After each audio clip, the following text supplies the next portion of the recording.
Both my sister and I are true heiresses, but our parents favor her, treating me like I'm invisible.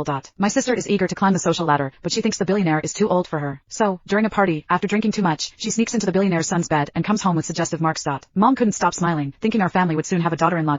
Unexpectedly, the billionaire shows up at our door with his entourage, forcing my sister to marry the family's driver, Mr. Lee, who is over 50. Everyone in the city knows that Mr. Lee is a creep who enjoys tormenting women. 3 days later, Mr. Lee's wedding car was parked in front of our house. My sister held scissors to her neck, crying, "Mom and Dad, I'd rather die than marry that old man." Mom, in tears, stopped her, then turned to me and ordered, "Nora, pretend to be your sister and marry him." "Mom, I'm your daughter too. How can you ask me to marry that old man without a shred of compassion?" My smile faded, disbelief filling my eyes. But Mom ignored my protests. "You're the older sister, what's wrong with helping your sister?" My sister added fuel to the fire. "Exactly, sister, I'm too delicate to withstand mistreatment. You've been doing hard work at home since you were little, your physical strength is better than mine, so just endure the beatings and scoldings." But I'm different. They were pushing me into the fire. I placed all my hope on Dad, who sat silently on the sofa. "Nora, please help her, she's your sister after all." These people were no longer my family, they were demons out to ruin my life. I instinctively stepped back. "No, I won't go." Seeing my firm stance, Dad's expression turned fierce, and he signaled the relatives to tie me up.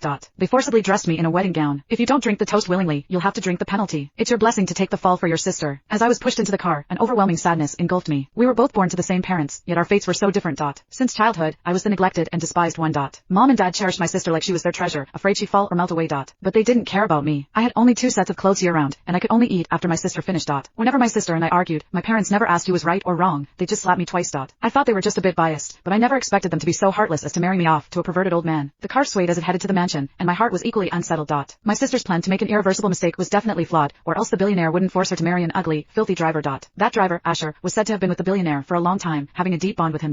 They blindfolded me and pushed me into a dark room, where all my senses were heightened. I trembled, waiting for my groom to arrive. Just as I was in utter despair, contemplating ending it all, the door suddenly opened. The light streaming in made me involuntarily close my eyes. When I opened them again, I was stunned to see a handsome man standing before me.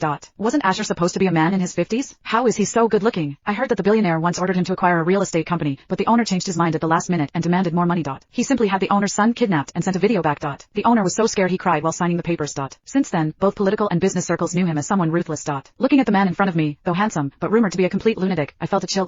"Don't recognize me, Celeste? Have you forgotten that night?" My expression changed. How does he know my sister's name? Could it be that they? But how could a driver appear in the billionaire's son's room? That's impossible. Oh well, it's too late now. Since I'm here, I should just make the best of it. Besides, he is indeed handsome. With such a stunning man in front of me, how could I refuse? To protect myself, I gave him a shy, timid look. "Since we're married, I'm now your wife." I figured men like obedient wives.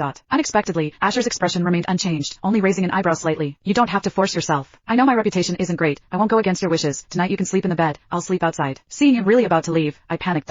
Without a child, how can I ensure my safety? I quickly grabbed his wrist. "Wait, I meant what I said anyway. Neither of us has anyone who cares for us, so why not keep each other warm?"